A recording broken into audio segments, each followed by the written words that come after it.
بسم اللہ الرحمن الرحیم۔ آج ہم جانیں گے کہ نظر بد کا شرعی تصور کیا ہے اور اس کا علاج کس طرح کیا جائے۔ نظر بد کا لگنا برحق ہے۔ قرآن و حدیث سے ہمیں اس کا ثبوت ملتا ہے۔ ابتدائی اسلام میں دشمنوں نے اسلام کو نقصان پہنچانے کے لیے عرب کے ان لوگوں کی خدمات لینے کا ارادہ کیا جو نظر لگانے میں شہرت رکھتے تھے۔ ان کا دعویٰ تھا کہ وہ جس چیز کو نقصان پہنچانے کے ارادے سے دیکھتے ہیں ان کے دیکھتے ہی وہ چیز تباہ ہو جاتی ہے۔ اللہ تعالیٰ نے رسول اللہ صلی اللہ علیہ وسلم کو ان کی شر سے محفوظ رکھا اور ان بدنیتوں کے تمام حربے ناکام ہو گئے، اور ان کی شرانگیزی کو قرآن میں اس طرح بیان کیا گیا کہ ارشاد باری تعالیٰ ہے، اور قریب ہے کہ کافر اپنی تیز نگاہوں سے آپ کو پھسلا دے۔ یعنی اگر آپ کو اللہ کی حمایت و حفاظت نہ ہوتی تو کفار کی حاسدانہ نظروں سے آپ نظر بد کا شکار ہو جاتے۔ امام ابن کثیر بیان فرماتے ہیں کہ یہ اس بات کی دلیل ہے کہ نظر کا لگ جانا اور اس کا دوسروں پر اللہ کے حکم سے اثر انداز ہونا برحق ہے۔ بخاری شریف کی حدیث مبارکہ ہے کہ العین حق، یعنی نظر کا لگنا حق ہے۔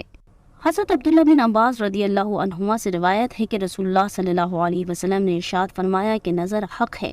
اگر کوئی چیز تقدیر پر سبقت کر سکتی ہے تو وہ نظر ہے، اور جب تم سے نظر کے علاج کے لیے غسل کرنے کو کہا جائے تو غسل کرو۔ اور ایک مرتبہ آقا علیہ السلام نے ارشاد فرمایا کہ اس ذات کی قسم جس کے قبضہ قدرت میں میری جان ہے، بے شک بری نظر مرد کو قبر میں اور اونٹ کو ہنڈیا میں پہنچا دیتی ہے۔ نظر بد آفتوں اور مصیبتوں سے نجات حاصل کرنے کی تدبیر کرنا اور مناسب احتیاطی اختیار کرنا انبیاء اکرام علیہم السلام کا طریقہ رہا ہے۔ جیسا کہ سورہ یوسف میں ہے کہ جب حضرت یعقوب علیہ السلام کے بیٹے مصر جانے کے ارادے سے نکلے تو آپ نے سب بیٹوں کو نصیحت کرتے ہوئے ارشاد فرمایا، اے میرے بیٹوں، ایک دروازے سے نہ داخل ہونا اور جدا جدا دروازوں سے جانا۔ علماء کرام نے اس کی حکمت یہ بیان فرمائی ہے تاکہ بری نظر لگنے سے محفوظ رہ سکیں۔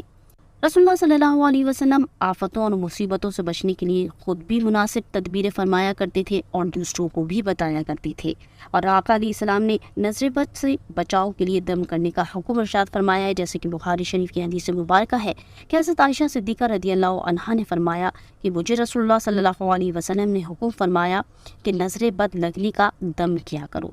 یوں ہی حضرت عبداللہ بن عباس رضی اللہ عنہما فرماتے ہیں کہ رسول کریم صلی اللہ علیہ وسلم امام حسن اور امام حسین رضی اللہ عنہما پر یہ کلمات پڑھ کر پھونکا کرتے تھے اور فرماتے، تمہارے جد امجد بھی حضرت اسماعیل اور حضرت اسحاق علیہم السلام پر ان کلمات پڑھ کر دم کیا کرتے تھے، اعوذ بکلمات اللہ التامات من کل شیطان وہامہ ومن کل عین لامہ۔ اور حضرت آپس جوہنی رضی اللہ عنہ سے روایت ہے کہ رسول اللہ صلی اللہ علیہ وسلم نے ارشاد فرمایا کہ میں تمہیں وہ کلمات نہ بتاؤں جو شریر جنات اور نظر بد سے اللہ تعالیٰ کی پناہ طلب کرنے میں سب سے افضل ہیں؟ انہوں نے عرض کی کہ یا رسول اللہ صلی اللہ علیہ وسلم کیوں نہیں، آپ ضرور بتائیے۔ ارشاد فرمایا وہ کلمات یہ دونوں صورتیں ہیں، سورہ فلق اور سورہ ناس۔